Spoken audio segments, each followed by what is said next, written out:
Hi friends, welcome back to the Blueprint Nursing YouTube channel. My name is Abby, and today we'll be reviewing an important electrolyte, potassium. Let's dive in. Potassium is an electrolyte that plays a vital role in many physiological processes. Potassium is key for conducting electrical activity in the body, which is important for what? Muscle contractility. Does this make you think of a certain vital organ? The heart, exactly. Potassium is necessary for muscle contraction, including the heart, and maintaining heart rhythm.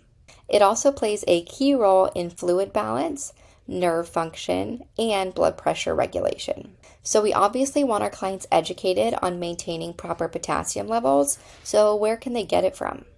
Potassium is naturally present in many foods, including fruits and vegetables, such as bananas, oranges, tomatoes, potatoes, and spinach.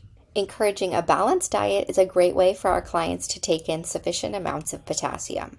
Let's move on and review what a potassium deficiency and excess looks like. When we think about deficiencies and excess, we'll want to think back to what potassium does.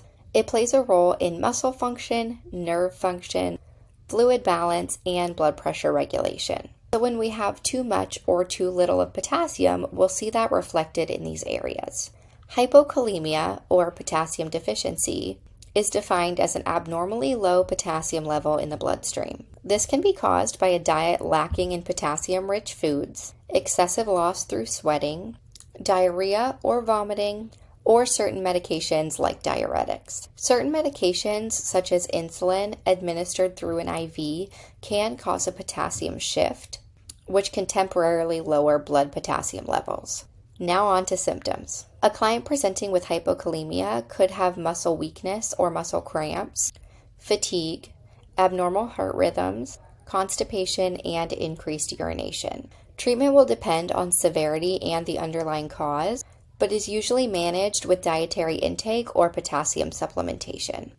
Remember, if you're giving IV potassium as a real deal registered nurse, give it slowly. IV potassium should be run through a pump and never pushed. Giving too much potassium too fast can lead to cardiac arrest. Hyperkalemia, or too much potassium, can occur due to kidney disease, certain medications, severe injuries or burns, and other medical conditions. It can cause serious cardiac issues, including dangerous dysrhythmias, which can present as palpitations, skipped beats, or cardiac arrest. It can also lead to gastrointestinal upset and cramps, weakness and fatigue, and in severe cases, kidney damage. Hyperkalemia is treated depending on the symptoms and the severity.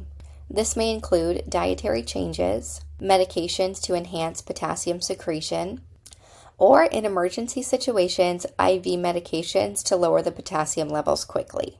Knowledge check and a memory tool. What organ specifically comes to mind when thinking about potassium? The heart. Great job.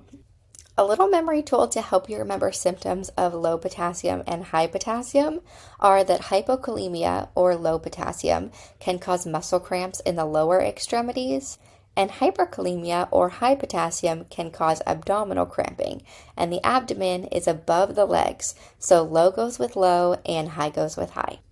Here are our references. As always, thank you so much for stopping by today. If you have any other topics you'd like to see covered, comment them down below. Be sure to subscribe and check out our other social media platforms as well as the Blueprint website for all your NCLEX prep needs, including our crash course and live study group. See you next time.